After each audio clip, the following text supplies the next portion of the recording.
யோசுவா 9ஆம் அதிகாரம் 14 பாருங்க, அதில் ஒரு சம்பவம் இருக்கும். யோசுவா 9:14 ஒரு சம்பவத்தை பார்க்கலாம். அப்பொழுது அதை பின்பாக வாசிங்க. வார்த்தை என்ன பண்ணலையா?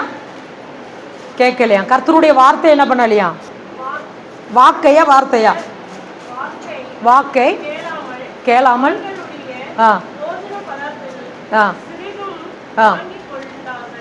பாருங்க. நீங்கள் அந்த சம்பவம் ஒருவேளை பைபிள் வாசிக்கிறவங்களுக்கு தெரிஞ்சிருக்கும். யோசுவாவை இஸ்ரவேல் ஜனங்களை நடுவில் இருந்து வேவு பார்க்கும்படியாய் 2 பேர் வர்றாங்க. ரொம்ப நாளைக்கு முன்னால் பிரயாணப்பட்டது போல் அவங்களுடைய செருப்பு வஸ்திரங்கள் அவங்க அந்த கொண்டு வர அப்பம் பூத்தது போல் அவங்கக்கிட்ட ஒரு காரியம் காமிக்கிறாங்க. இஸ்ரவேல் ஜனங்கள் அதை கர்த்தர்கிட்ட கேட்காம என்ன பண்ணுறாங்களாம்? வாங்கி சாப்பிட்டதாக இங்கே சொல்லப்பட்டிருக்கு. இன்றைக்கி நம்ம என்ன பண்ணுறோன்னா, நம்ம பண்ணுற ஒரு காரியம், ஒருத்தர் ஒன்று கொடுத்தாங்கன்னா அது எங்கே உள்ளதுன்னு கேட்காம நீங்கள் என்ன பண்ணுறது? ஜெபம் கூட பண்ணாமல் டப்புனி சாப்பிட்றது தான் பெரிய ஒரு காரியமாக இருக்குது. தேவன் அதை அருவருக்கிறார். நிறைய பேர் என்கிட்ட சொல்கிறது என்னென்னா, சில வீடுகளில் பூஜை வைப்பாங்க. அவங்க சொல்லுவாங்களாம், நாங்கள் படைச்சதில்லை, பானையில் உள்ளது தான் உங்களுக்கு தர்றோம். பானையில் எத்தனை பேர் கூட ஆண்டவர் பேசுகிறாருன்னு எனக்கு தெரியல. படைச்சதல்ல, பானையில் உள்ளதை தான் உங்களுக்கு தர்றோம் அப்படின்னு சொல்லும்போது இவங்க அந்த அக்கா சொன்னோன்னு இந்த அக்காவுக்கு அப்படியே ஜுவ்வுன்ட்டு ஆயிரும். ஐயோ படைக்கலை, பானையில் இருந்தது தானா. காலையில் எலும்பி குளித்து நல்ல பயபக்தியோடு அந்த பானையை அடுப்பில் வைப்பாங்க. நெருப்பெல்லாம் மூட்டி அவங்க டேஸ்ட்டு கூட பார்க்க மாட்டாங்க. ஏன் ஆமாம், போட்டு வைக்கிறதுக்காக தானே. அப்போ அதே அந்த முழு பானை என்ன ஆயிடுச்சு? அதுக்கு படைக்கப்பட்டது தானே. அப்போது அதில் நம்ம பங்கு உள்ளவராக என்ன பண்ணுறோம்?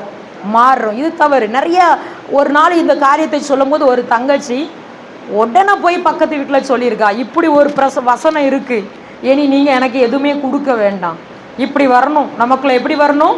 ஆண்டவர் பேசுனாருன்னா அப்படி ஒரு இது வரணும். ஃபோன் அடிக்கிற அக்கா பக்கத்து வீட்டில் போய் நான் சொல்லிட்டேன், ஏசப்பா இப்படியெல்லாம் எழுதி வச்சுருக்காங்க, இனி தயவு செஞ்சு அவங்க அப்படி தான் கொடுத்தாங்களாம்.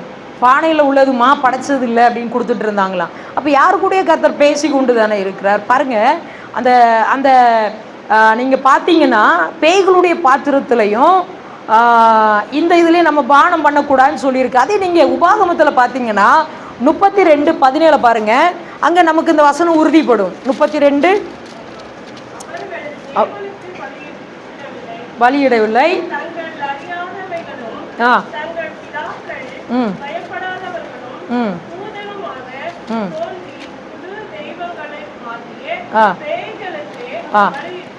எதுக்கு பலியிடுறாங்களாம்? ஆமாம், நம்ம வாசிப்போம். என்னாகமோ 25:2. என்னாகமோ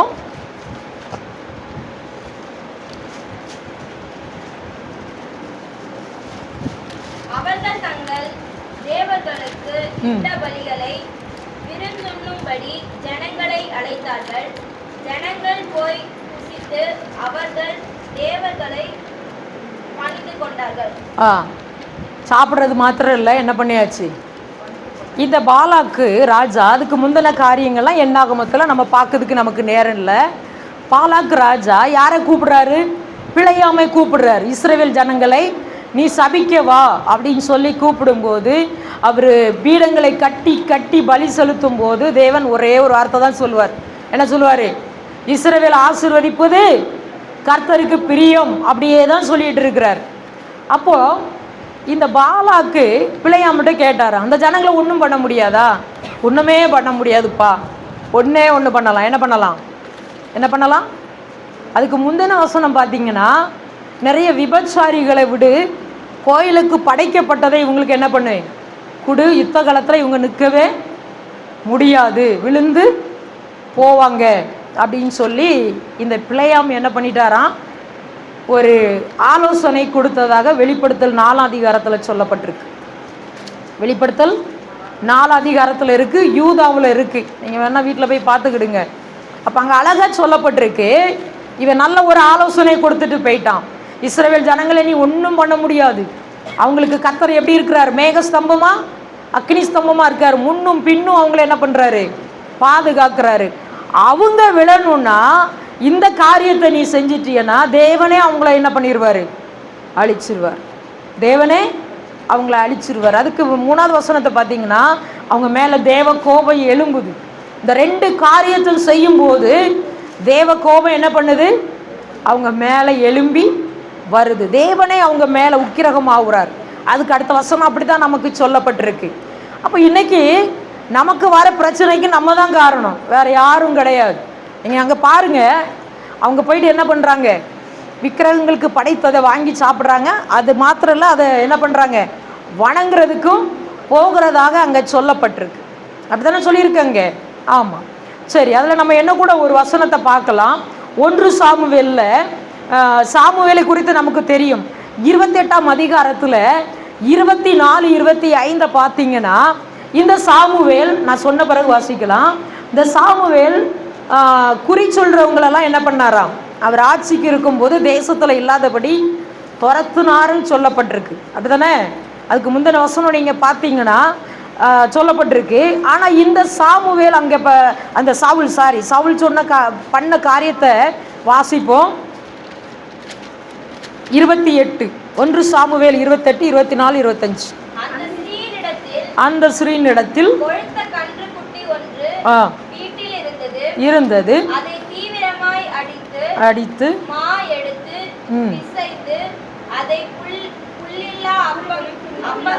புல்லில்லா அப்பம்ல, புளிப்பில்லா அப்பம். உங்க ஊர்ல அப்ப புல்லுலாம் முளைக்குது போல அப்பத்துல. பரவாயில்ல. வாசிங்க. அவன் ஊழியக்காரருக்கும் முன்பாக கொண்டு வந்து வைத்தாள். அவர்கள் எழுந்திருந்து அந்த ராத்திரியிலே புறப்பட்டு போனார்கள். ஒரு ராஜா, சவுல் ராஜா, அவன் ஆட்சி செய்த காலத்தில் குறி சொல்கிறவங்க அவன் தேசத்தில் இருக்கவே கூடாது. அப்படி இருந்தாங்கன்னா கொல்லணும்னு சட்டம் போட்ட இந்த மனுஷன் வேஷம் மாறி தனக்கு ஒரு இடுக்கமான ஒரு நெருக்கமான சூழ்நிலை வரும்போது தன்னுடைய சட்டத்தை தானே மீறுகிறான். ஆமாம் தானே? நம்மளும் அப்படி தான் இருக்கும். ஆமாம், எனக்கு தெரியும். ஒரு பொண்ணு நல்ல அடுத்தவங்களுக்கு தீர்க்க தரிசனம் சொல்லுவா. அவளுக்கு நெருக்கம் வரும்போது எங்கேயாவது போய் குறி கேட்கணும் அப்படின்னு சொன்னா என்கிட்ட. நல்ல பெண்டிகாஸ்டுக்கு போகிற ஒரு விசுவாசி அப்படியே வந்துட்டு இருக்கும்போது எங்கள் அக்கா கேட்டாங்களாம், எங்கே போகிறீங்க? கீழே தெருவில் ஒரு ஆள் குறி சொல்லுதான். எங்கள் அக்கா சொன்னாலாம், நீங்களாம் ஒரு ஆளாக திரும்பி போங்க, நம்ம ஆண்டவர் வானத்தையும் பூமியும் படைத்தவர், பக்கம் பக்கமாக பேசுகிறாரு, திருப்பி விட்ருக்காப்புல. அப்போது பாருங்கள், இவன் எங்கே போயாச்சு? முதலாவது குறி கேட்க போனது தவறு. 2வது அந்த வீட்டில் தங்கியிருந்து கொளுத்த கன்று எங்கேருந்து வந்து கொளுத்த கன்றை அடித்து, இளையகுமாரனுக்கு தகப்பன் அடிக்கலாம், அந்த கன்று நம்ம எவ்வளோ நாளும் சாப்பிடலாம். ஆனால் குறி கேட்குற ஒரு வீட்டில் கொளுத்த கன்று அடிக்கப்பட்டது. அங்கே உட்கார்ந்து அவர் புசித்தார். இதனால் அவருக்கு என்ன நேரிட்டுச்சது தெரியுமா? 1 நாளாகமும் 10, 13 வாசிங்க பார்ப்போம்.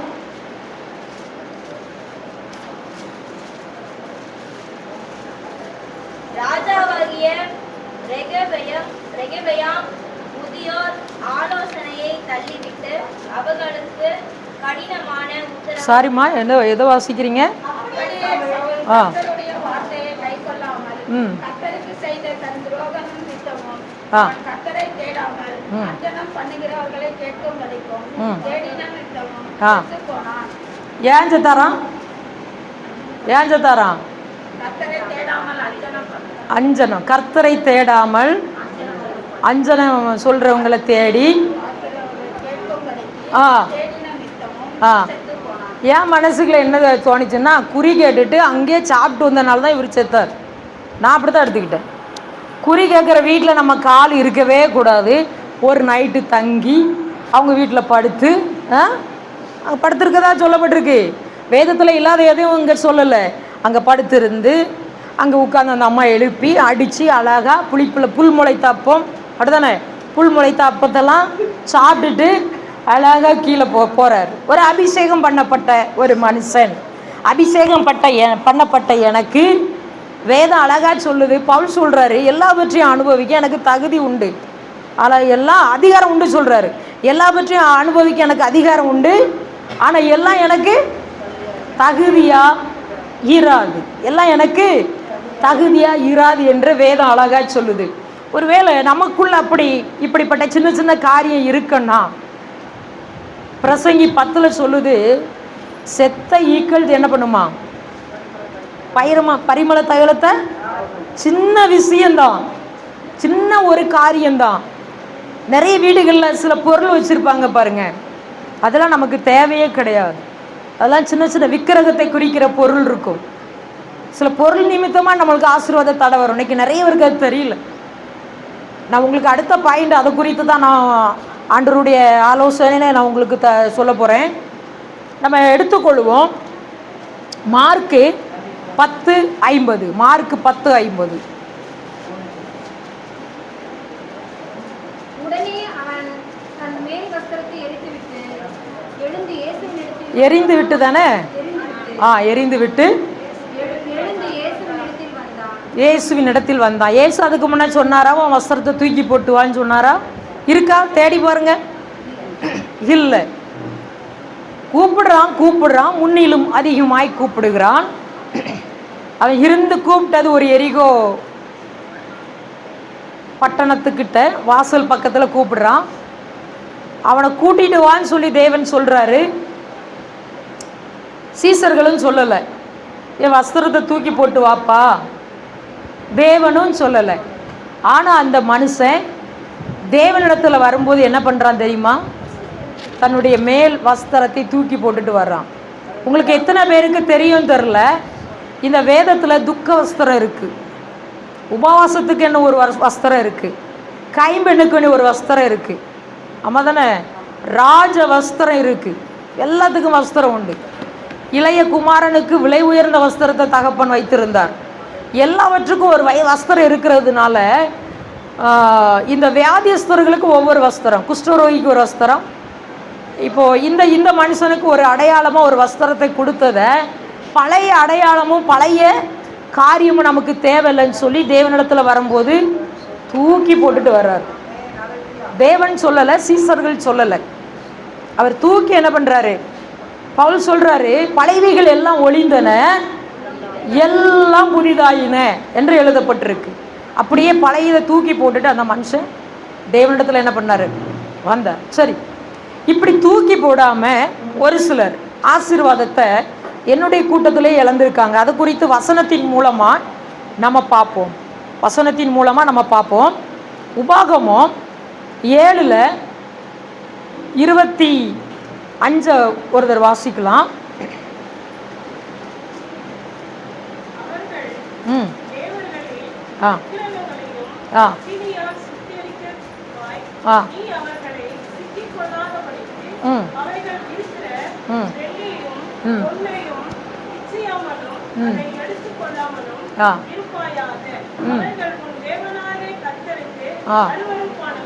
அதுக்கு கீழே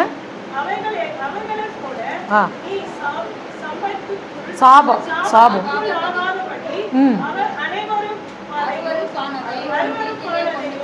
வீட்டுக்குள்ள கொண்டு போகாத, பெருத்து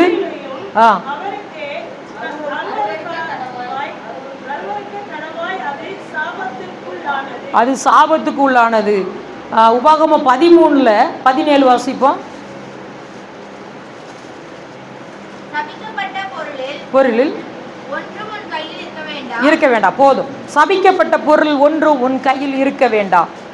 எங்களுடைய ஜப கூட்டத்தில் ஒரு தங்கச்சி இருக்கிறா, அவளுக்கு ஒரு 5 வருஷத்துக்கு மேலே குழந்தை இல்லை. அப்போ ஆரம்ப நாட்கள் அவளுக்காக ஜெபிக்கும் போது தேவன் எனக்கு ஒரு காரியத்தை காமித்து கொடுத்தார். என்னன்னா, அந்த தங்கச்சி கையில் ஒரு மோதிரம் போட்டிருந்தா, அதில் ஒரு கருப்பு கலரில் ஒரு காரியம் இருந்துச்சு. அப்போ தேவன் சொன்னார், அதை வாங்கி எரிச்சு போடு அப்படின்னாரு. அப்போ எனக்கு அது தெரியல அதில் இருக்கிறது என்னது அப்படின்னு சொல்லி. அப்போது தங்கச்சி, தேவன் என்ன சொன்னாலும் நீ கீழ்ப்படிவியா அப்படின்னு கேட்டேன். ஆமாக்கா சொல்லுங்க அப்படின்னா. அந்த பொண்ணு இந்துலேருந்து கன்வெர்ட் ஆகி கிறிஸ்துவத்தில் திருமணம் செய்து கொடுக்கப்பட்ட ஒரு சகோதரி. அப்போது அந்த மோதிரத்தை கலட்டு, அந்த மோதிரத்தில் இருக்கிறது என்னதுன்னு கேட்டேன். இதுவாக்கா? இது யானை முடி. என்ன முடி? யானை முடி. எனக்கு தெரியவே தெரியாது. அந்த கையில் அந்த மோதிரத்துக்கு நடுவில் கருப்பு கலரில், இன்றைக்கும் பார்த்தீங்கன்னா இந்துக்கள் என்ன பண்ணுவாங்க, அது போட்டிருக்காங்க. அது ஆசீர்வாதமாக அவங்களுக்கு. நான் கூட அங்கே போகும்போது ஒரு முறை அங்கே திருச்செந்தூர்னு சொல்லுவாங்க, அந்த திருவிழாவுக்கு போகும்போது எனக்கும் ஆசை தான் யானை முடி வச்சு கையில் மோதிரம் போடன்னு சொல்லி யானைக்கிட்ட போனோம். நாங்கள் யானை வாழில் முடியே இல்லை, அம்புட்டு பயலும் பிடுங்கிட்டு போயிட்டாங்க. நான் பிந்தி கொண்டேன், அனைவரும் முந்தி கொண்டார்கள். எப்படி மொட்டையாக இருக்குது வாழு, எல்லாரும் பிடுங்கிட்டு போயிட்டாங்க. அப்போ சொல்கிறாங்க, இனி முளைக்கும் போது என்ன பண்ணுங்க, வாங்க. அதே போல் தான் அந்த யானை முடி அந்த தங்கச்சி போட்டிருந்தா என்கிட்ட தேவன் சொன்னார். அப்போ எனக்கு ரொம்ப ஷாக்காக இருந்துச்சு.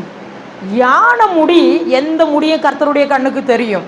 அப்போ அதை வாங்கி எரின்றாரு. அதை எரிச்சா ஒரு சின்ன முடி தாங்க, அது எரியறதுக்கு 1 மணி நேரம் பிடிச்சிச்சு. பிசாசு அப்படி போராடினா அதில். அப்போ அதை எரித்து போட்டிருந்துச்சு. இப்படி சில காரியம் அந்த தங்கச்சிக்கிட்ட இருந்து அப்படியே எடுத்து வெளியே போட்டோம். இன்றைக்கி 3 குழந்தை இருக்குது, 2 பொம்பளை பிள்ளை, 1 ஆண் குழந்தை இருக்குது.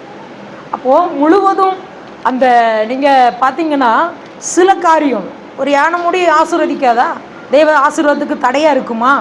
ஆமான்னு நான் சொல்லுவேன். அப்படி இருந்ததுனால தானே அந்த மோதிரத்தை காமிக்கிறார் தேவன். இன்றைக்கி நம்ம எல்லைக்குள்ளே என்ன பண்ணுது, இதே போல் சில காரியங்களை என்ன பண்ணுறோம், வச்சுக்கிட்டு இருக்கிறோம். பெரிய ஆசீர்வாதத்துக்கு தடையா ஏதோ ஒரு மயிர் என்ன பண்ணிகிட்டு இருக்கு, யானை வாலில் உள்ள ஒரு மயிர் தான் அந்த பொண்ணுக்கு தடையாக இருந்து நான் சொல்லுவேன். இல்லைனா ஏன் தேவன் அதை வெளிப்படுத்தி அதை எரிக்க சொல்லணும் இல்லையா?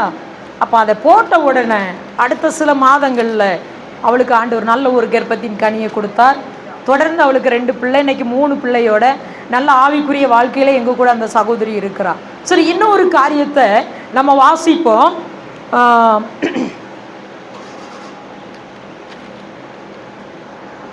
நம்ம அந்த உபாகமத்தின் புஸ்தகத்தில் சொல்லியிருக்கு. அந்த 7ல் நம்ம வாசிச்சிட்டோம். அந்த 7ல் நம்ம வீட்டுக்குள்ளே தீட்டானதை தேவன் அறிவிருக்கிறத நம்ம என்ன பண்ணக்கூடாதான், கொண்டு போகக்கூடாது. ரொம்ப வருஷத்துக்கு முன்னால், குறைஞ்சது ஒரு 11 வருஷம் இருக்கும், அதுக்கு முன்னால், அந்த 11 வருஷத்துக்கு முன்னால் ஒரு சகோதரியை தேவன் எங்கள் ஜப கூட்டத்துக்கு கொண்டு வந்தார். ஒரு இந்து மார்க்கத்தை சார்ந்த பிள்ளை, தேவனை பற்றி தெரியாது. அவங்களுக்கு என்னென்னா, அவங்க வீட்டுக்கார் வெளிநாட்டுக்கு போன இடத்துல ஹார்ட் அட்டாக்ல இறந்துட்டார். அப்போ ஒரு குழந்தை 1 வயசில் இருக்குது, ஒரு குழந்தை வயிற்றில் 6 மாதம். அப்படி இருக்கும்போது அந்த அவர் அங்கே இறந்து இங்கே கொண்டு வந்து அடக்கம்லாம் முடிஞ்சு போச்சு. ஆனால் இந்த பொண்ணு என்ன பண்ணுறா, பிசாசு பிடிச்சி ஆடுறா. வயிற்றில் குழந்தைய வச்சுக்கிட்டு பிசாசு பிடிச்சி ஆடுறா. அந்த குழந்தை பிறந்த பிறகும் அந்த பிசாசுனால் அவள் ரொம்ப அழகழிக்கிறா. நிறைய இந்து கோயிலுக்கெலாம் கூட்டிகிட்டு போயிருக்காங்க, மாந்திரிகம் பண்ணுற இடத்துக்கெலாம் கூட்டிகிட்டு போனால் அந்த பொண்ணுக்கு என்ன ஆகலை, சரியாகலை. அப்போ நாங்கள் கூடி டீமாக ஜபிக்கிறதுனால இன்னொரு சகோதரி சொல்லியிருக்காங்க, இங்கே வந்தியன்னா அவங்க ஜெபம் பண்ணால் உனக்கு விடுதலை கிடைக்குங்கும்போது அந்த தங்கச்சி என்ன பண்ணியிருக்கிறா, இப்படி தான் ஒரு சனிக்கிழமை நாங்கள் உபவாசம் பண்ணி ஜெபம் பண்ணுவோம். தேடி வரும்போது அந்த பொண்ணுக்கு நான் என்ன தெரில, இங்கே ஒரு அக்கா ஜெபிப்பாங்களாம், நான் தாம்மா நீ வா அப்படின்னு சொல்லி பக்கத்தில் வச்சு அந்த பொண்ணை பற்றி கொஞ்சம் விசாரிச்சுட்டு ஜெபம் பண்ணிவிட்டு இனி வரும்போது என்ன வாங்கிட்டு வா அப்படின்னு சொல்லி நான் அனுப்பிவிட்டேன். சரி, நீ போகிற இடத்துலலாம் பிசாசு ஆடுவாங்க சொன்னியே நீ, ஆனால் இவ்வளோ நேரம் ஜெபம் பண்ணேன் உனக்கு ஆட்டமே வரலையேன்னு கேட்கும்போது அந்த பொண்ணு சொல்லிச்சு, ஆமாக்கா ரொம்ப ஆச்சரியமாக இருக்குது, நான் இந்து கோயிலெல்லாம் எப்படி பிசாசு ஆடுவான்னு சொன்னால் ஆம்பளை மாதிரியே இந்த வேட்டி எப்படி அந்த சேலையை வேட்டி மாதிரி மடித்து இந்த தொடை தெரிய முடிய அசிங்கமாக கட்டிட்டு ஆடுவாளாம். ஏன்னா அவளுக்கு பிடிச்சிருந்தது அவளுடைய புருஷன், அந்த ஆவி தான் அவளை பிடிச்சதாக அதுக்கு பிறகு அது தெரிய வந்துச்சு. அப்போ இப்படி ஆடுவேங்க்கா அப்படின்னு சொன்னால் அந்த பொண்ணு, சரி நீ வா தொடர்ந்து வான்னு சொல்லும்போது நாங்கள் செவ்வாய் வெள்ளியில் நாங்கள் உபவாசம் பண்ணி ஜெபம் பண்ணுவோம். ஏன்னா அந்த நாட்களில் தான் நமக்கு விரோதமாக நிறைய காரியங்களை என்ன பண்ணுவாங்க, செய்வாங்க. அதை உடச்சி ஜெபிக்கிறதுக்காகவே இந்து மார்க்கத்திலேருந்து ரட்சிக்கப்பட்டதுனால அந்த செவ்வாய் வெள்ளியை விடாமல் என்ன பண்ணோம், தேவன் அந்த நாட்களில் கிரியை செய்யட்டும்னு சொல்லி அந்த நாட்களில் நாங்கள் ஜெபிச்சுட்டு இருந்தோம். அப்போ அந்த பொண்ணு வந்தால் ஒரு நாள் எண்ணெய் பாட்டில் வாங்கிட்டு வரும்போது அவளுக்காக ஜெபிக்கும் போது அலக்கழிக்க ஆரம்பிச்சிருச்சு. பிசாசு என்ன பண்ணிட்டு ஆட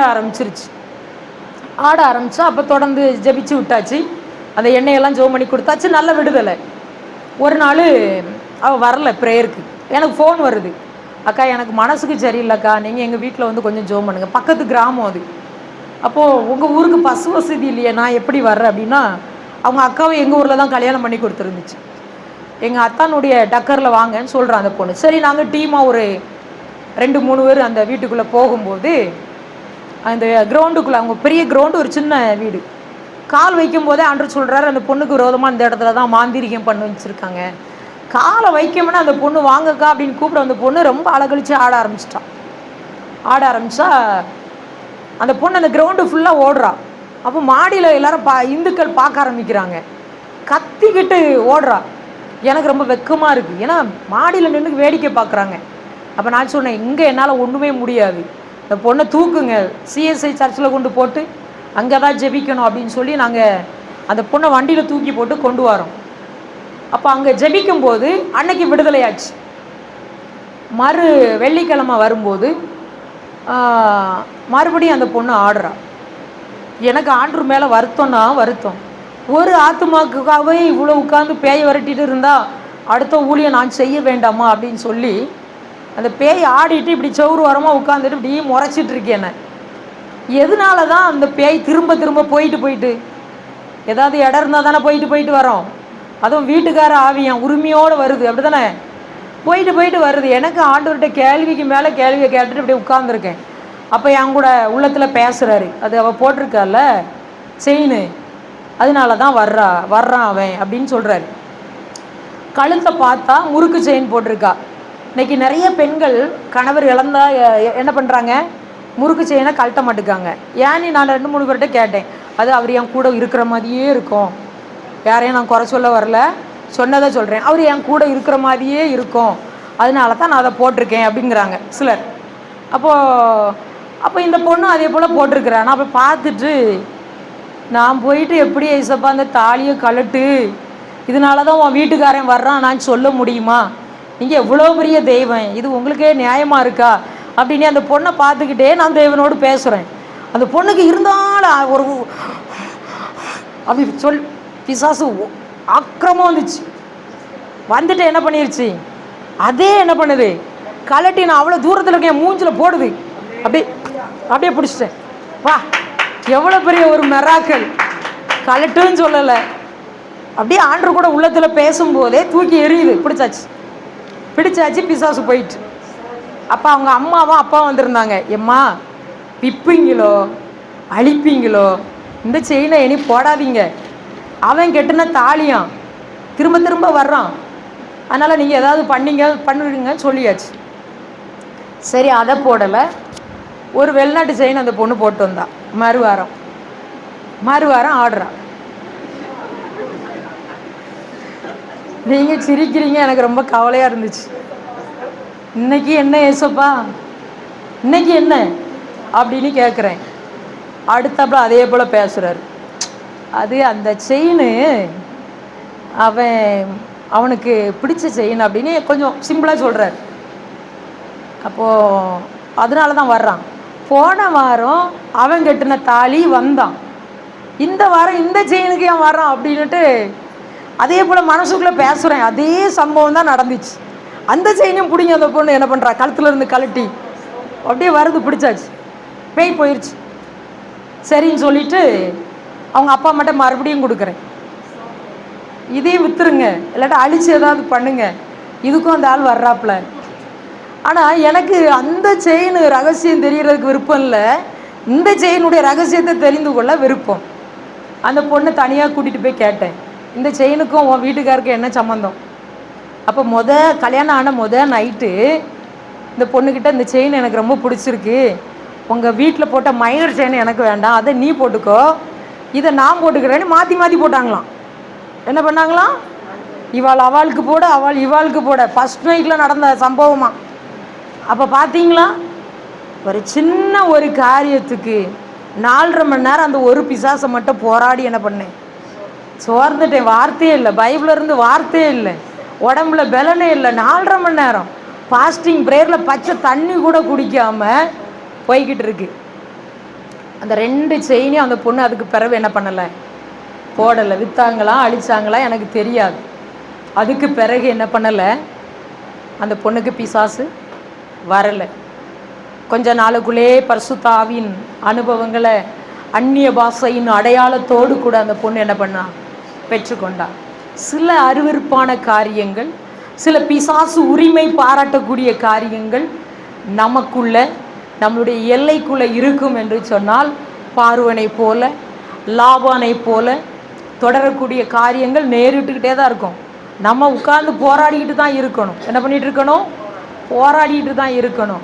ஆண்டவர்கிட்ட ஒரு காரியத்துக்காக பாவத்தை மன்னிப்பு கேட்டுட்டு உடனே விடுதலை நம்மளுக்கு கிடச்சிட போகிறது கிடையாது. எரேமியாவில் ஒரு 8வது வசனம், லாஸ்ட் வசனம் சொல்லுது. அதை நம்ம வாசித்தா நமக்கு பிரயோஜனமாக இருக்கும். எரேமியா 8 லாஸ்ட் வசனம், ரெண்டு வசனம் வாசிப்போம்.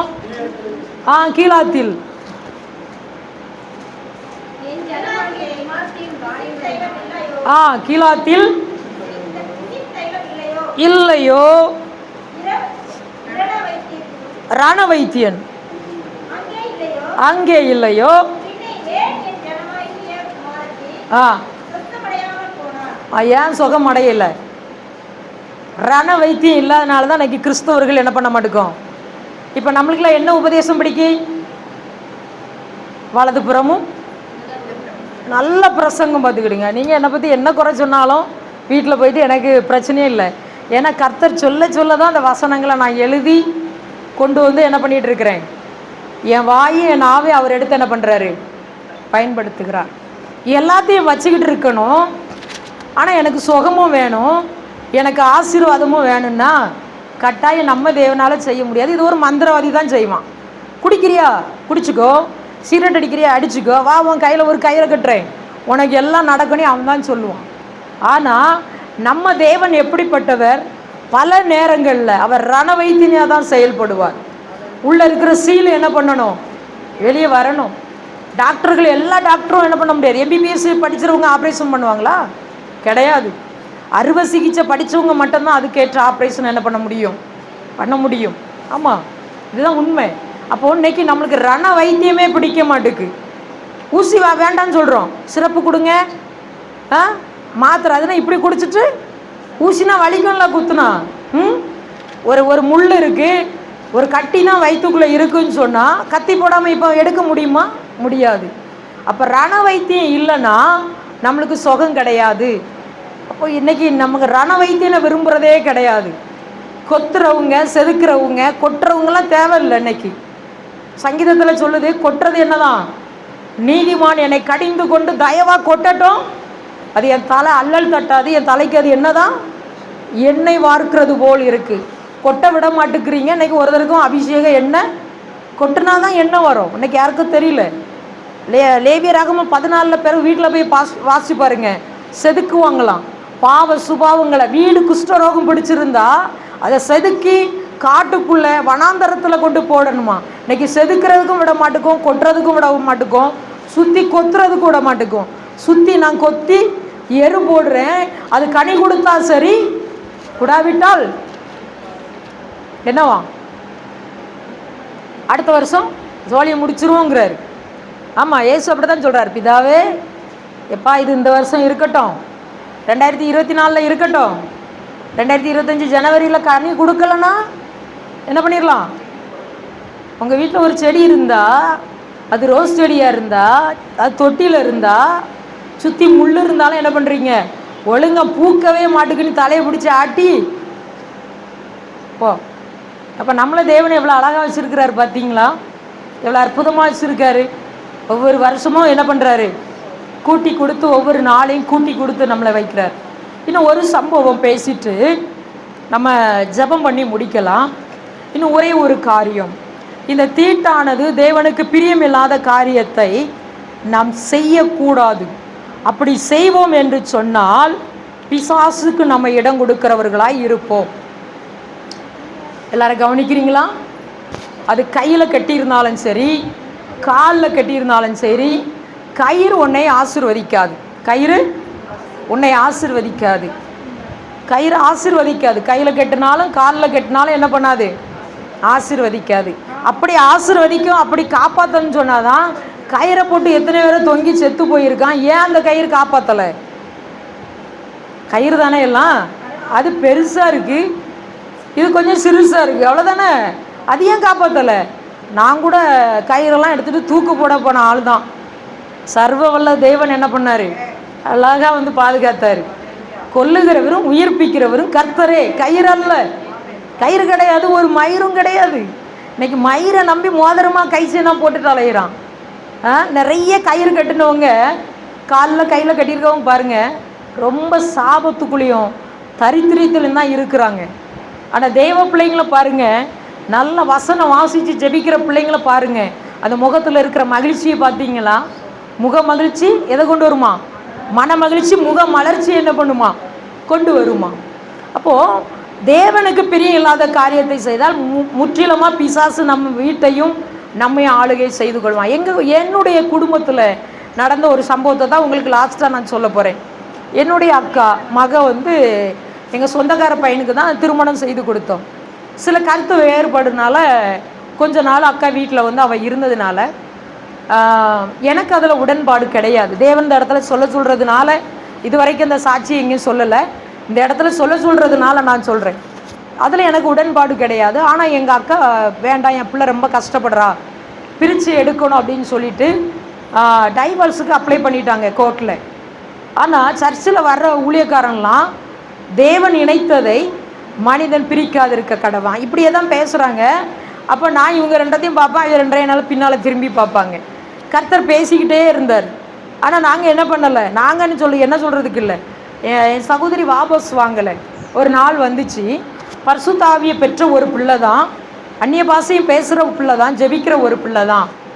திடீர்னு பிசாசு என்ன பண்ணுச்சு, அவளுக்குள்ளே பிசாசு வந்துருச்சு. பிசாசு வந்தால் நாங்கள் 2 நாள் அருமையான நல்ல ஒரு சிநேகிதி நான் கூட்டிகிட்டு வந்திருக்கேன் பாருங்கள், அவங்க ஃபேமிலியும் அக்கா நாங்கள் எல்லோரும் என்ன பண்ணோம், 2 நாள் தொடர்ந்து பாஸ்டிங் பண்ணி ஜெபம் பண்ணுறோம். 2 நாள் பாஸ்டிங் பண்ணி கதவு ஜன்னலெல்லாம் பூட்டிட்டு அப்போ அந்த பேய் அப்படி ஒரு ஆட்டம் ஆடுது, உட்காந்து தண்ணி கூட குடிக்காமல் நாங்கள் ஜெபிக்கிறோம். இப்போது 2 நாள் ஆயிடுச்சு. நான் ஆண்டவர்கிட்ட போயிட்டு ஏசப்பாட்ட போயிட்டு கேட்குறேன், ஏன்ப்பா இது போகவே இல்லையே, நான் சும்மா ஜெபம் பண்ணாலே பேயெல்லாம் ஓடுமே, ஏன் இது போகலை அப்படின்னு சொல்லி உள்ளே உடஞ்சி தனிமையில் அழும்போது அழகாக பேசினார். உன் அக்கால முதல்ல இறங்கி வர சொல்லு. என்ன வர சொல்லு? உன் சகோதரி இறங்கி வர சொல்லு. நான் என்ன செய்யணும்? கேஸை வாபஸ் வாங்க சொல்லு. என்னத்த? கேஸை வாபஸ் வாங்க சொல்லு. அடுத்த செகண்ட் பிசாசு ஓடலைண்ணா பார் அப்படின்னார். உடனே எங்கள் அக்காட்ட போனேன். அவளே கேட்டா, நீ நிறைய ஆட்களுக்கு ஜெபிக்கும் போது விடுதலை கிடைக்குமே, நம்ம இத்தனை பேர் ஜெபிக்கிறோமே 2 நாளாக, ஏன் இப்படி இருக்குது? அது வாங்கிட்ட தான் இருக்குது அப்படின்னு. என்ன செய்யணும்? ஒன்றும் இல்லை, நீ கேஸை வாபஸ் வாங்கின அடுத்த செகண்டு தேவன் பிசாசை வெளியே அனுப்புவாராம் அப்படின்னு சொல்லும்போது அப்படியே கண்ணீராக நின்றுச்சு. அப்போ கேஸா மகளுக்கு பேய் போகணுமா? பேய் பொல்லாத பேய். ஏன்னா 2-3 மாதத்துக்கு முன்னால் பக்கத்து வீட்டில் இறந்த பேய் தான் பிடிச்சிருக்கு. பக்கத்து வீட்டில் இறந்த பேய்ங்கிறதுனால தான் நாங்கள் ஜன்னல் கதவெல்லாம் பூட்டிட்டு உபாசம் பண்ணி துரத்திட்டு இருக்கிறோம் அந்த பிசாசை. அப்போது உடனே என்ன பண்ணாங்க, ஃபோனை எடுனாங்க. 3ஆவது நாள் நடக்குது இந்த சம்பவம். 3ஆவது நாள் காலையிலே வக்கீலுக்கு ஃபோன் அடிச்சாச்சு, கேஸை நாங்கள் வாபஸ் வாங்குகிறோம். அவன் கேட்குறான், அவனுக்கு துட்டுலாம் முக்கியம், ஏங்கிறான். இல்லைப்பா காரியம்லாம் சொல்ல முடியாது, கேஸை வாபஸ் வாங்குகிறோம் அப்படின்னு சொல்லியாச்சு. சொல்லிவிட்டு 3ஆவது நாள் பாஸ்டிங் ப்ரேயரை போடுறோம். என்ன நடந்து தெரியுமா? சர்வ வல்லமை உள்ள தேவன் அப்படியே இறங்கி வந்தார் அந்த வீட்டுக்குள்ளே. பிசாசு அலறி அடிச்சு சாஷ்டாங்கமாக கீழே விழுந்து ஓடிச்சு பாருங்க. அதுவரையிலும் எங்கே இருந்துச்சு? சரீரத்துக்குள்ளே தான் இருந்துச்சு. எப்படிலாம் ஜெபம் பண்ணி பார்த்தோம். நான் விடுவேன், அவங்க ஜெபிப்பாங்க, அவங்க விடுவாங்க, நான் ஜெபிப்பேன், மாற்றி மாற்றி ஜெபிக்கிறோம். எங்கள் அக்காவுக்கு அழுகை தவிர வார்த்தை வரல, ஏன்னா அவ்வளோ ஆட்டம் ஆடுது. அப்போது அவங்களுக்கு ஆச்சரியம். இந்த ஒரே ஒரு வார்த்தை, நம்மளை தாழ்த்தும் போது இறங்கி வரணும். நம்ம ஒன்றும் தேவனை காட்டிலும் பெரியவர்கள் அல்ல. யோபு சொல்கிறார், நம்ம நேற்று தோன்றினவர்கள், அவர் சர்வ வல்லமை உள்ள தேவன். சில காரியங்கள் நம்ம வீட்டுக்குள்ளே எப்படி கோர்ட்டு கேஸ் இருந்தாலும் சில ஆசீர்வாதம் நமக்கு கட்டாயம் கிடைக்கவே கிடைக்காது. பிசாசுக்கு இடம் உண்டாகி இருக்கிறதுக்கு நம்ம தான் என்ன பண்ணுறோம், அவனுக்கு இடத்த கொடுக்குறோம். அழகாக தேவன் பேசுனதுனால, ஒருவேளை அன்னைக்கு தேவன் என்னோடு பேசலைன்னு சொன்னால், கேஸை வாபஸ் வாங்கு அப்போ பிசாசு போவோம் அப்படின்னு அவர் என் கூட பேசலைன்னு சொன்னால், நாங்கள் இன்றைக்கி ஒரு வேளை ஜெபம் பண்ணிட்டு தான் இருக்கணுமா இருக்கும் பிசாசுக்கு. ஏன்னா வேதத்தில் எத்தனையோ பேருக்கு வருஷக்கணக்கில் பிசாசு என்ன பண்ணியிருக்கு, இருந்திருக்கு. நானே வருஷக்கணக்கில் இருந்த பிசாசுகளை துரத்தி இருக்கேன். என் மூலமாக தேவன் என்ன பண்ணியிருக்கிறாரு, அந்த காரியத்தை செய்திருக்கிறாரு. ஆனால் பிசாசு பிடித்து 3ஆவது நாளில் போனது எங்கள் அந்த குடும்பத்தில் அந்த காரியத்தை செய்யும் போது தான். இப்படிப்பட்ட காரியம் நம்ம வீடுகளுக்குள்ளே இருக்குன்னு சொன்னால் தேவன் நம்மளை விடுவிக்க முடியாது. பிசாசின் கரத்துலேருந்து நம்மளை கட்டாயம் விடுவிக்க முடியாது. இன்றைக்கி நல்லா இருக்கிறாங்க. இன்றைக்கி அவங்க 2 பேரும் நல்லா இருக்கிறாங்க. போன வெள்ளிக்கிழமை நாங்கள் எல்லோரும் குடும்பமாக போயிட்டு தான் தலையணையில் குளித்தோம். குடும்பமாக போயிட்டு அங்கேருந்து சென்னையிலேருந்து கார் எடுத்துகிட்டு வந்திருந்தாங்க. நாங்கள் எல்லோரும் காரில் போயிட்டு என்ன பண்ணிட்டு வந்தோம், குளிச்சுட்டு வந்தோம். அது நடக்காது அந்த காரியம் அப்படின்னு நினச்சோம். இன்றைக்கி 2 வருஷம் 3 வருஷம் ஆகுது, இணைஞ்சு வாழ்கிறாங்க. எந்த ஒரு பிரச்சனையும் அவங்களுக்குள்ளே இல்லை. தேவன் நமக்காக யுத்தம் செய்ய ஆரம்பித்தாருன்னா அந்த யுத்தம் அப்படி தான் இருக்கும். நம்மளை சும்மா தான் நம்ம இருக்க வேண்டியிருக்கும். வேதம் சொல்லுது, நீங்கள் சும்மா இருப்பீர்கள், நான் உங்களுக்காக என்ன பண்ணுவேன், யுத்தம் பண்ணுவேன். ஒருவேளை இன்னைக்கு எத்தனை பேர் கூட தேவன் இன்னைக்கு பேசினாருன்னு எனக்கு தெரியாது. விக்கிரகத்துக்கு படைக்கப்பட்டது, விக்கிரகத்துக்கு கொடுக்கறது, இவைகள்லாம் இருக்குன்னு சொன்னால் அதுலேருந்து என்ன பண்ணணும், வெளியே வரணும். அதுக்கும் இதுக்கும் நம்ம பங்குள்ளவர்களாக இருப்போம்னு சொன்னால் நான் தேவன் தெரிந்து கொண்ட ஒரு பாத்திரமே இல்லை. நான் உலகத்திலே இருப்பேன், நான் தேவனுக்குள்ளே இருப்பேன். அப்போ நான் யார்? இருமனம் உள்ளவள். ஒரு வழியெல்லாம் வராது. வசனத்தை மாற்றாதங்க. அப்பத்தில் புல் முளைச்சிங்கிறீங்க, எனக்கு தெரிய மாட்டுக்கு. இருமனம் உள்ளவன் தன் வழிகளை எல்லாம் நிலையற்றவன். வசனம் சொல்லுது, நான் 1 மணி நேரம் ஆண்டு கூட இருப்பேன், பல மணி நேரம் நான் உலகத்தில் இருப்பேன்னா உனக்கும் ஆண்டருக்கும் சம்மந்தமே இல்லை. அவ்வளோதான். விட்டுட்டு போய்கிட்டே இருப்பார். சவுலை விட்டு தேவன் போனதே சவுலுக்கு தெரியாதான். சிம்சோனை விட்டு கர்த்தர் விலகினதை சிம்சோன் அறியாமல் இருந்தானா. சிம்சோனை குறித்து பார்த்தீங்கன்னா, அவனை சீறி வருது சிங்கம், அழகாக கையில் ஒரு ஆயுதமும் இல்லாமல் கிழிச்சு போட்டுட்டு போய்கிட்டே இருக்கிறான். ஆனால் அவன் எதில் விழுந்தான்னு சொல்லுங்க, செத்ததில் தான் விழுந்தான். எந்த சிங்கத்தை கிழிச்சு போட்டானோ சில நாட்களுக்கு பிறகு திரும்பி வர்றான். அதுக்குள்ளே இருந்த தேனை எடுக்கிறதுக்கு கையை விடுறான். அவன் சாப்பிட்றான், அவன் தீட்டுப்பட்டுட்டான். தன்னுடைய பெற்றோர்களுக்கும் அதை கொடுக்கறதாக வேதம் சொல்லுது. உயிரோடு இருக்கும்போது மேற்கொண்டான், செத்து அவனை ஜெயிச்சுட்டு. பார்த்தீங்களா, சில செத்த கிரியை நம்மளை என்ன பண்ணுது, இந்த உலகத்தில் ஜெயிச்சுட்டு இருக்கு. உயிரோடு இருக்கையெல்லாம் நம்ம அடித்து உதைச்சி பிதைச்சிடுறோம். செத்ததுக்கிட்ட நம்மளால் என்ன பண்ண முடியல, நிற்க முடியல. ஆனால் ஆண்டவருடைய வசனம் சொல்லுது, ஒருவனும் உனக்கு முன்பதாக என்ன பண்ணுவதில்லை, ஆமாம், எதிர்த்து நிற்பதில்லை. நான் நேரத்தை கொண்டு வந்துட்டேன்னு நினைக்கிறேன். என்னை எவ்வளோ நேரம் எடுக்கலாம், சாட்சி சொல்லி அப்படியே முடிக்கிறேன். ஒரு சிலர் அப்படியா, இல்லை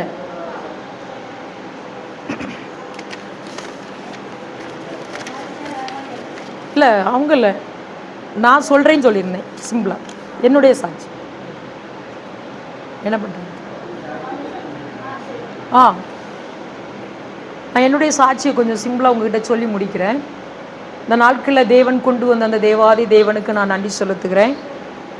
என்னுடைய சிறு வயதிலேருந்து நான் ரொம்ப பக்தியாக வளர்க்கப்பட்டேன். என்னுடைய நெத்தியில் விபூதி இல்லாமல் என்னை பார்க்க முடியாது. இந்த கையில் பார்த்தீங்கன்னா இன்னும் அடையாளம் இருக்குது. அந்த கயிறு கட்டி இருக்கிற அடையாளம் கிட்டத்தட்ட 25 வருஷம் ஆகுது, இன்னும் அந்த அடையாளம் இருக்குது. சின்ன வயசுலேருந்து அந்த கயிறு கட்டின அடையாளம். என்னுடைய தகப்பன் அவங்களுடைய பிதாக்களுடைய கோயில் எனக்கு தெரிஞ்சு இதுதான் நம்ம தாத்தா கோயிலுன்னு கொண்டு விடும்போது ஒரு செவுறு தான் இருந்துச்சு. ஒரே ஒரு செவுறு தான், சின்ன சின்ன கல் தான் அங்கே இருந்துச்சு. இன்றைக்கி அங்கே அந்த காரியத்தை பிரம்மாண்டமாக கட்டி அதுக்கு பயங்கரமாக பூஜைலாம் பண்ணுறாங்க.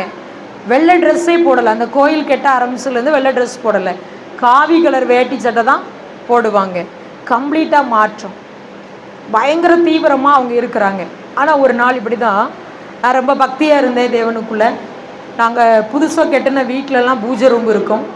அது நானாக சொல்லி அந்த பூஜை ரூம்பு கெட்டி காலையில் கொஞ்சம் நேரம் அது உள்ளே போய் இருப்பேன், மாலையில் கொஞ்சம் நேரம் உட்காந்து அதுக்கிட்ட போயிட்டு பேசுவேன். நீ என் கூட பேசு அப்படின்னு சொல்லுவேன். ஆனால் இன்றைக்கி வர பேசலை, இப்போலாம் பேசுது. எப்படி பேசுதுன்னா, வந்துரு கட்சிக்காரன் கூப்பிட்ட மாதிரி என்ன பண்ணுது, என் கட்சிக்கு வந்துருன்னு சொல்லுது. கர்த்தர் நல்லவர் என்பதை என்ன பண்ணியாச்சு, ருசித்து பார்த்தாச்சு. ஆமாம். அப்போ இப்படியே போயிட்டு இருக்கும்போது எனக்கு ஒரு சின்ன வயசுலேருந்து ஒரு வியாதி இருந்தது, தலைவலி, ஒற்றை தலைவலின்னு சொல்லுவாங்க. அந்த தலைவலினால் நான் நிறைய மருத்துவமனைகளுக்கு போயிருக்கேன், நிறைய பரிகாரங்கள் செய்திருக்கிறேன் இந்து கோயிலில். இந்த தமிழ்நாட்டில் சரி, ஒரே ஒரு இடத்துல மட்டும்தான் அந்த கோயில் இருக்குதுன்னு சொல்லுவாங்க, நவக்கிரகம் உள்ள கோயில், விஜயாபதின்னு சொல்லுவாங்க எங்கள் ஊர் பக்கத்தில். தமிழ்நாட்டிலே அந்த ஒரு கோயில் தான் இருக்குது, அதாவது விஸ்வாமுத்திரர் கோயில்னு சொல்லுவாங்க. அங்கே மாதந்தோறும் அமாவாசைக்கு நாங்கள் போவோம். அப்போ நிறைய பேர் என்ன சொல்லுவாங்கன்னா, அங்கே போய் சுற்றி கும்பிட்டாலே இந்த கர்மம், அப்படி தானே சொல்கிறாங்க, கர்மம்லாம் போயிடும் அப்படின்னு சொல்கிறாங்க. அப்போ அங்கே கும்பிட்ட தெய்வத்துக்கு என்ன தெரியுமா, காது கேட்காதான். அங்கே பூசாரி வந்தார், அங்கே அவர்கிட்ட அந்த கோயிலில் உள்ள சாமியெல்லாம் பற்றி விசாரிக்கிறோம். அப்போ இந்த அந்த அங்கே உள்ளே வந்து ரூமுக்குள்ளே நிறைய நூல் கிடக்கு, இங்கே நிறைய நூல் கிடக்க ஏன் அப்படின்னு கேட்கும்போது அவருக்கும் காது கேட்கலை, பூசாரிக்கும் காது கேட்கலை. அப்போ அவர் சொல்கிறாரு, அந்த சாமிக்கு காது கேட்காது, அதை அப்படி கைதட்டி கூப்பிடணுமா, 3 நேரம் கைதட்டி கூப்பிட்டுட்டு நம்ம வந்திருக்க அடையாளத்துக்கு என்ன பண்ணணும், நம்ம ட்ரெஸ்ஸில் இருந்து ஒரு நூல் எடுத்து போட்டு வரணுமா. இப்போ நினச்சா வேடிக்கையாக இருக்குது, அப்போ கும்பிட்டோம். இப்போ நினச்சா வேடிக்கையாக இருக்குது, அப்போ கும்பிட்டோம். இப்படி அதை மாதந்தோறும் போய் அந்த காரியத்தை என்ன பண்ணணும், செய்யணும். அதுக்கு அடுத்தாப்புல ஒவ்வொரின்னு சொல்லுவாங்க. அதில் ஒரு நேர்த்தி என்ன கடன் செய்வாங்கன்னா, நம்ம ஊரில் நம்ம சைடு ப்ராப்பர்ட்டி பார்த்துருப்பீங்க, அந்த பனை ஓலையில் செஞ்சது, அதை விலைக்கு வாங்கிட்டு கடற்கரையில் போயிட்டு மண்ணள்ளணும். மண்ணள்ளி தலையில் வச்சுக்கிட்டு என்ன பண்ணணும், ரொம்ப தூரம் இருக்கும், காலில் செருப்பு போடக்கூடாது. இப்போது இன்னைக்கு செருப்பு போட்டு என்ன பண்ணுறான், நம்மால் பிரசங்கம் பண்ணுறான். செருப்பு போடாமல் கடல் மண்ணில் என்ன பண்ணணும், 12 மணி வெயில், 12:30 மணி வெயிலில் அந்த கடல் மண்ணில் நடந்து 1 பெட்டி 2 பெட்டி இல்லை 7 பெட்டி போடணும். ஒருவேளை நான் 7 என்ன மறந்து விட்டால் ரிப்பீட் என்ன ஆகணும், நான் விட்டதுலேருந்து தொடங்கணும், போச்சுடா. அப்போ அப்படிலாம் நேர்த்தி கடன் செய்த ஒரு நாட்கள் உண்டு. என்னுடைய தலைவலிலாம் என்ன பண்ணலை, சுகமே ஆகலை. அப்போ மருத்துவர்கள் தெய்வம். அப்பா அம்மா சொல்கிற கோயிலுக்கும் போவேன், யாராவது எனக்கு தெரிஞ்சவங்க சொல்கிற இடங்களுக்கும் போவேன். இப்படியே பக்தி முத்திட்டு போச்சு, வியாதியை முத்திட்டு போச்சு. ஒரு நாள் நான் முடிவு பண்ணேன், ஒரு புது பிளேடை எடுத்து என்ன பண்ணேன், இந்த தலைவலி தாங்காமல் ஒரு புது பிளேடு எடுத்து இங்கெல்லாம் வெட்டிட்டேன், 2 பக்கமும் வெட்டி அந்த டைகர் பாம்பை அப்படியே உள்ளே என்ன பண்ணிட்டேன், வச்சு விட்டுட்டேன். அது என்ன ஆயிடுச்சுன்னா, ரொம்ப நாள் அந்த கருப்பு இருந்துச்சு, அப்படியே வெந்துருச்சு. சிக்கனை வந்து மசாலா போட்டு வறுத்த மாதிரி இங்கே வறுபட்டுட்டு, அப்போ இந்த 2 இடமும் அப்படியே நெறி கட்டிருச்சு. இங்கே வெட்டுனது இங்கே நெறி கட்டிருச்சு, காய்ச்சலும் வந்துருச்சு. அப்போ டாக்டர் அம்மா லோக்கலில் கூட்டிகிட்டு போகிறாங்க. எங்கள் அம்மா டாக்டர் அம்மாட்ட கூப்பிட்டு போகும்போது என்னை பார்த்துட்டு, நீ வெளியே போ அப்படின்னாங்க. நான் வெளியே வந்துட்டேன். எங்கள் அம்மாட்ட நல்லா திட்டியிருக்காங்க, எவனையோ போட்டு லவ் பண்ணுறா, உங்கள் சொந்தமா இல்லை அந்நியமானி பார்த்து என்ன பண்ணுங்க, கையில் பிடிச்சி கொடுங்க அப்படின்னு சத்தம் போட்டிருக்காங்க. உடனே வீட்டுக்கு வந்துட்டோம். எங்கள் அம்மா என்ன திட்டுறாங்க, உன்னால் டாக்டர் கொண்டு என்னை அவமானப்படுத்துகிறாங்க. அப்படி என்ன சொன்னாங்க, நீ யாரையே காதலிக்கிறியா, அதனால தான் நீ இப்படி பண்ணியிருக்கியா. ஏன்னா பிளேடை வச்சு வெட்டியிருக்கோம் இல்லையா, தற்கொலை, அதாவது லவ் பண்ணுற எல்லா பிள்ளைகளும் அதை நிறைய பேர்கிட்ட நான் கேட்பேன், இந்த கையில் மட்டும் தழும்பு கிடக்கும், கையை வெட்டி வச்சுருப்பாங்க, தீ காயம்லாம் அங்கே இருக்கும். அப்போ நான் கேட்டால் சொல்லுவாங்க, சமையல் பண்ணும்போது பட்டுட்டுமாங்க. சமையல் பண்ணும்போது வலது கையில் படாதோ உங்களுக்கு, இடது கையில் தான் போய் படுமோ. ஏன்னா வலது கை வச்சு கிரிச் அனுபவம்ப்பா, அதான் சொல்கிறேன். அன்றைக்கி ஆஸ்பத்திரிக்கு போயிருக்கும் போது கூட ஒரு பொண்ணு வலது கையில் இடது கையில் ஒரு பெரிய தழும்பு இருந்துச்சு. என்னம்மாண்ணே, அது பானை சுட்டுருச்சு, எங்களுக்கெல்லாம் தெரியும் அந்த கதை, இங்கே விடாத, வலது கையில் சுட்டுட்டுன்னா நான் நம்புவேன், இது நீயா பண்ணியிருக்க அப்படின்னு. அப்போ அதே போல் அவங்க அப்படி சொல்லியிருக்காங்க, இது அவள் தான் வெட்டியிருக்கிறா, அதாவது காதல் தோழிகளே இப்படி வெட்டியிருக்கா, அந்த பையனை பார்த்து கல்யாணம் பண்ணி கொடுங்கன்னு சொல்லியாச்சு. சரி, இப்போ யாருமே நம்புகிற மாதிரி இல்லை நம்ம வியாதியை. ஆனால் ஒவ்வொரு நாளும் நைட்டு தூக்கம் இல்லாமல் இந்த கண் அப்படியே கோம்பலமாக ஆயிரும். நைட்டு தூங்குறதே இல்லை அந்த வலியினால், அப்படியே உட்காந்து அழுவேன். இங்கேயும் பூஜை பண்ணுறேன், ஆண்டவர்கிட்டே அழுறேன். ஒரு பழைய பைபிளை வச்சு ஆண்டவர்கிட்டே அழுறேன், அங்கேயும் பூஜை பண்ணுறேன், தீவிரமாக போயிட்டுருக்கு. ஆனால் ஆண்டவர் பேசுகிறார், எரேமியா 31:4 அழகாக பேசுகிறாரு. இஸ்ரவேல் என்னும் கன்னிகையே, நீ கட்டப்படுவாய், மேலே வாத்தியத்தோடு ஆடல் பாடல் செய்கிற களிப்புள்ள கூட்டத்தோடு நீ என்ன பண்ணுவேன், புறப்படுவேன் அப்படின்னு சொல்கிறேன். அப்போ எனக்குள்ள ஒரு சந்தோஷம், நம்ம நல்லா ஆக போகிறோம், நம்ம மறுபடியும் நம்ம ஃப்ரெண்ட்ஸ் கூடலாம் சேர்ந்து ஜாலியாக என்ன பண்ண போகிறோம், நல்லா சுத்த போகிறோம் அப்படின்னு நான் நினச்சிக்கிட்டேன். ஆனால் முழுக்க முழுக்க அது என்ன வசனம்னு சொன்னால், சுவிசேஷத்தை அறிவிக்கிறது, அது தேவனுடைய பிள்ளைகளோடு இணைந்து தேவனை மகிமைப்படுத்துகிற ஒரு காரியம், அப்படி தான் அங்கே சொல்லப்பட்டிருக்கு. அப்போ இப்படியே நாட்கள் உருண்டு ஓடிச்சு. ஒரு நாள் நானாக முடிவு பண்ணேன், இனி இந்த உலகத்தில் நம்ம என்ன பண்ண வேண்டாம், இருக்க வேண்டாம் அப்படின்னு சொல்லி நான் தற்கொலை பண்ணுறதுக்கு ஒரு நாள் முடிவு பண்ணிவிட்டு எல்லாம் ரெடி ஆகிட்டேன். அப்போது நம்ம சின்ன வயசுலேருந்து கும்பிட்றோமே, அதை போயிட்டு ஒரு 4 கேள்வி கேட்டு வருவோன்னு சொல்லி அந்த பூஜை ரொம்ப திறந்து போகிறேன் உள்ள. நைட்டு ஒரு 12 மணி இருக்கும், 12 மணி 12:30 இருக்கும். நல்லா அதை திட்டுறேன், உன்னெல்லாம் சின்ன வயசுலேருந்து கும்பிட்டேனே, ஒரு சின்ன தலைவலியை கூட உன்னால் என்ன பண்ண முடியல, சுகமாக்க முடியல, நீலாம் தெய்வமா அப்படின்னு சொல்லி நல்லா அதை திட்ட வேண்டிய வார்த்தையெல்லாம் திட்டிட்டு, நல்லா நம்மளை என்ன உயிரோடு இருந்தால் தானே அது வந்து நம்மளை ஏதாவது பண்ணோம், நம்ம தான் சாக போகிறோமே அப்படின்னு நினச்சிட்டு அதை நல்லா திட்டிட்டு காரி கூட அதில் துப்பிட்டு வந்தாச்சு. காரி கூட அது மேலே துப்பிட்டு வெளியில் அப்படியே அந்த இடத்து கையெடுத்து அந்த ரூம்பை அப்படியே பூட்டுறேன். பூட்டிட்டு அப்படியே இந்த செவரில் அப்படியே உட்காந்து யோசிச்சுட்டு இருக்கிறேன். யோசிச்சுட்டு இனி என்ன பண்ணலான்னா ஆல்பத்தை எடுத்து பார்க்குறேன். அக்கா பிள்ளைங்களாம் அப்போ ரொம்ப சின்ன பிள்ளைங்க, அப்பா அம்மா ஃபோட்டோ எல்லாம் பார்த்து அழுறேன். ஏன்னா கடைசியாக பார்க்குறோம், எல்லாத்தையும் பார்த்து அழுறோம். நானும் நல்லா விதவிதமாக ஃபோட்டோ எடுத்து வச்சுருக்கேன். பார்த்துட்டு என்ன பார்த்துட்டு நீங்கள் அழுதுச்சு அவங்கன்ட்டு அவங்கள ஃபோட்டோவை பார்க்குறேன். நான் விதவிதமாக எடுத்து வச்சுருக்கேன். பார்த்து காலம்புலாம் என்ன பண்ணுங்க அழுங்கன்னு சொல்லி நானும் எடுத்து வச்சுருக்கிறேன். ஆல்பத்தெல்லாம் பார்த்துட்டு எடுத்துட்டு அப்படியே சாகிறதுக்கு ரெடி ஆகியாச்சு. என்னுடைய கையில் இருந்த அடையாளங்கள், கழுத்துக்குள்ளே இருந்த அடையாளங்கள் எல்லாம் கலட்டி ஒரு பாக்ஸில் போட்டுட்டு உட்காந்து நான் அழுது யோசிக்கிறேன். அப்போ பாருங்கள் நடந்தது என்னன்னு சொன்னால், எப்படியே தூக்கம் வந்திருக்கு, தூங்கியாச்சு. தூங்குனா எனக்கு ஒரு 5 மணி இருக்கும். ஒரு சொப்பனம், வானத்தில் தேவன் இயேசு கிறிஸ்து வானத்தில் நிற்கிறாரு. அவருடைய கையிலிருந்து ஒரு ஒளி என்னுடைய வாய்க்குள்ளாய் போய்கிட்டே இருக்கு. அது கட்டாகலை. டக்குன்னு முழிக்கிறேன். மணி ஒரு 5:30. அப்போ நான் அந்த எல்லா தெய்வங்களையும் திட்டும்போது இயேசு கிறிஸ்தையும் திட்டுறேன். நான் உலகத்தில் தெய்வமே கிடையாது, அல்லவன் கிடையாது, குள்ளவன் கிடையாது, யாரும் கிடையாது. மனுஷன் தானாக பிறக்கிறான், தானாக சாகுறான், இதுதான் உண்மை அப்படின்னு சொல்லிட்டு இயேசு கிறிஸ்துக்கும் ஒரு 4 யாச்சு இவ்வளோ தான் செய்யுது. அப்போ நான் யோசிக்கிறேன், எல்லாத்தையும் தான் திட்டிட்டு மாதிரி நம்ம வந்தோம், இந்த இயேசு கிறிஸ்துவை தானே நம்ம திட்டணும், இவர் மட்டும் நம்மளை எப்படி தேடி வந்தார் அப்படின்னு யோசிக்க ஆரம்பிச்சு நம்ம ஒரு பூசாரிக்கு மகளாக இருக்கோம், இவரை நம்ம டைரெக்டாக போய் தேட முடியாது, ஏன்னா பெரிய ஒரு நெருக்கம் வரும். அப்போ எப்படி இவரை தேட முடியும், எனக்கு அது எப்படி ஜெபம் பண்ணனி தெரியாது, எதுவுமே தெரியாது. அப்படியே மனசுக்குள்ளே வச்சுக்கிட்டேன். அந்த காரியத்தை வச்சுக்கிட்டு ஒரு ஊழியக்கார்ட்ட நான் விசாரித்தேன், நான் இப்படி ஒரு சொப்பனை பார்த்தேன், இதுக்கு என்ன அர்த்தம் அப்படின்னு கேட்கும்போது அவர், நீ ஏசப்பா பிள்ளையாயிட்டாய், எனக்கு அது திருப்தியாக இல்லை, அந்த விளக்கம் எனக்கு திருப்தி இல்லை, இந்த சொப்பனத்தை பற்றி ரொம்ப தெரிஞ்சுக்கிடணும், நம்ம தேவனை என்ன பண்ணணும், தேடணும்னா அது இந்த நம்ம இருக்கிற இந்த இடம் நமக்கு சரியானது அல்ல அப்படின்னு சொல்லி, நான் சென்னையில் எங்கள் பெரியம்மா அம்மாவுடைய அக்கா மூத்தவங்க இருக்காங்க, அவங்க வீட்டுக்கு 52 நாள் போய் இருந்தேன். அவங்க வீட்டில் அங்கே போய் இருக்கும்போது அவங்க ஆவிக்குரிய கூட்டங்களுக்கெல்லாம் என்னை கூட்டிகிட்டு போனாங்க. ஒரு பாஸ்டர் எனக்காக ஜெபிக்கும் போது சொன்னார், இந்த சகோதரி இங்கே வராட்டு, சென்னைக்கு வராட்டு, இவங்களுக்கு அடக்க ஆராதனை நடந்து 3 நாள் கூட ஆயிருக்கும் அப்படின்னு சொல்கிறாங்க. உடனே என்னை அப்படி பார்க்காங்க குடும்பத்தில், அவரை அனுப்பிட்டு கேட்குறாங்க, இன்னமும் சொன்னார் உண்மைதானா? ஆமாம், அவர் சொன்னது உண்மைதான், நான் சாகிறதுக்கு தான் போனேன், எனக்கு இப்படி தேவன் தரிசனம் தந்தார், அதனால தான் நான் இங்கே பாதி வந்தேன் அப்படின்னு. அப்போ அங்கே 52 நாள் இருக்கும்போது எனக்கு தலைவலி இல்லை, ஒன்றுமே இல்லை.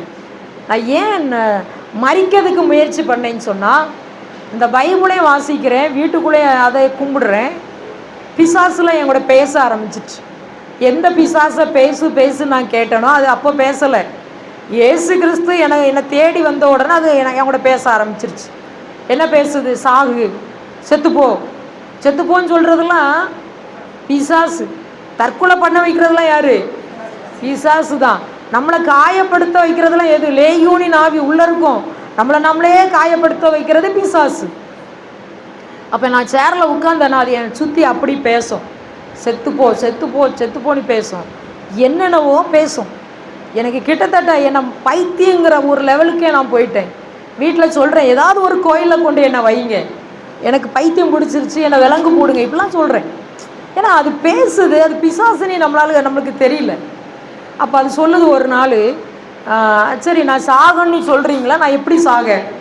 அப்போ சொல்லும்போது உங்கள் வீட்டில் மண்ணெண்ணெய் வாங்கி வச்சுருக்குறாங்க, அதை தலையில் ஊற்றிட்டு நெருப்பு பற்ற வச்சுக்கோ அப்படிங்கும்போது, எங்கள் வீட்டில் அது இருக்கிறது எனக்கு தெரியாது. நான் போயிட்டு பார்க்குறேன், ஒரு கேனு நிறைய இருக்குது.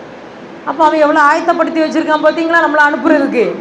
சரி, அடுத்து அதை விட்டாச்சு. நான் எனக்குள்ள என்னென்னா, செத்தா இப்படி சாகக்கூடாது, உடம்புலாம் போயிடும் எரிஞ்சு, 4 பேர் பார்க்க வந்துட்டு நம்மளை போட்டால் உடனே போயிடணும். எப்படி போயிடணும்? உடனே போயிடணும், என்கவுண்டர் உடனே முடிஞ்சிடணும். அப்போது சரின்னு சொல்லிவிட்டு அப்படியே அந்த நாட்கள் கடந்துச்சு. வேறு ஒரு நாள் சொல்லுது, நீ சாகும்போது சரி எப்படி சாகணும், உங்கள் அம்மா சேலை எடுத்துக்கோ, உத்தரத்தில் என்ன பண்ணு, தூக்க போடு, அவ்வளோந்தான். இப்படிலாம் பேசிச்சு.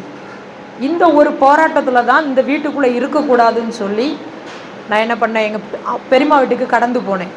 அந்த 52 நாட்களும் உபாசனா என்னன்னு தெரியாது, ஜெபன்னா என்னன்னு தெரியாது, பைபிள் வாசிக்கிறதுனா என்னன்னு தெரியாது.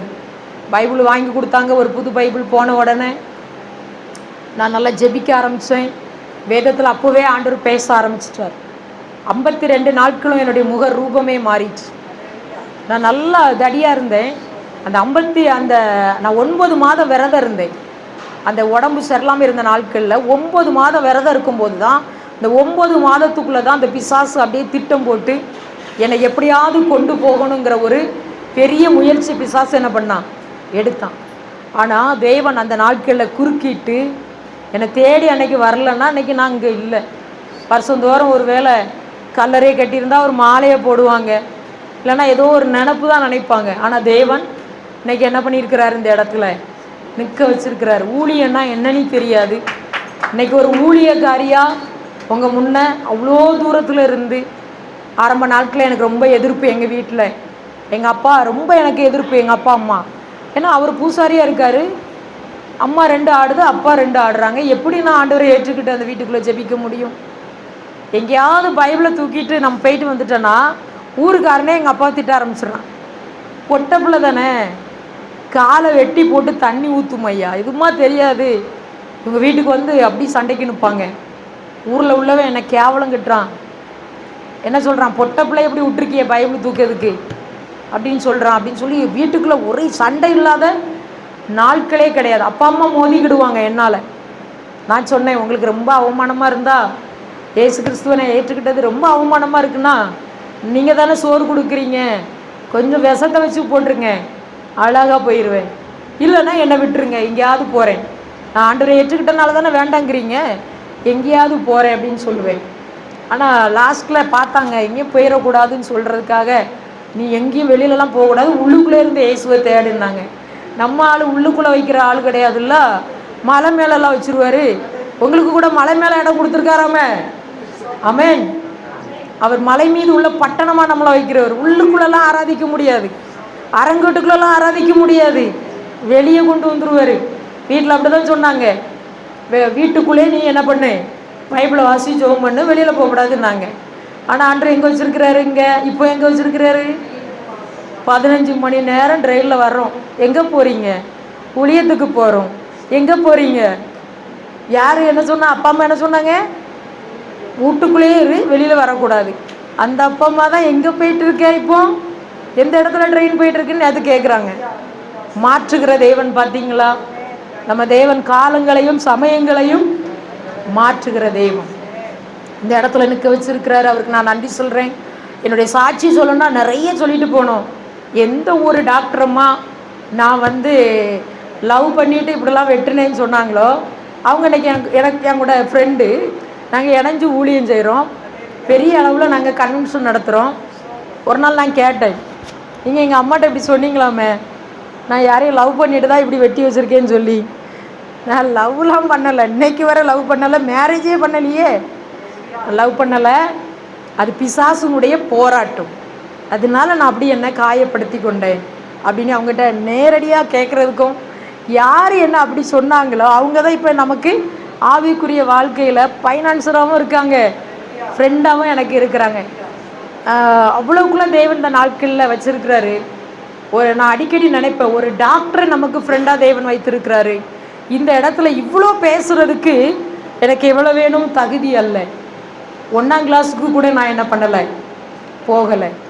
படிப்புனா என்னன்னே தெரியாது.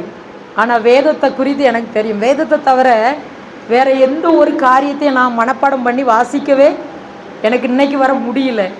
வேதத்தை அழகாக தேவன் வாசிக்க வைக்கிறார். வசனத்தை இப்படி 4 பேருக்கு என்ன பண்ணுறாரு, போதிக்க வைக்கிறார். போதிக்க வைக்கிறனால தான் அங்கேருந்து கூப்பிட்டு வந்துருக்கிறாரு. 4வது மாதத்தில் மறுபடியும் நீங்கள் கூப்பிட்டு வந்தீங்கன்னா அவர் எனக்குள்ளேருந்து பேசாட்டு கூப்பிடுவீங்களா? ஒருவேளை யாரு கண்டா அடுத்த 2 மாதத்தில் வருவோம், ஜூனில். தேவன் எங்களுக்குள்ளே இருக்கிறனால அப்படிப்பட்ட காரியங்களை என்ன பண்ணுறாரு, செய்கிறார். தேவனுடைய நாம மகிமைப்படட்டும். அதனால் இன்றைக்கு தேவன் நம்மோடு பேசியிருக்கிறார். சின்னதோ பெரியதோ தேவனுக்கு விருப்பம் இல்லாத காரியம் நமக்குள்ள, நம்ம எல்லைக்குள்ளே இருக்கவே வேண்டாம். அது நிமித்தம் நம்ம பெரிய ஆசீர்வாதங்களை என்ன பண்ணிடக்கூடாது, இழந்து போயிடக்கூடாது. கர்த்தர் தாமே இந்த நாளையும் இந்த வேளையும் வார்த்தையை ஆசீர்வதிப்பாராக. ஆமேன்.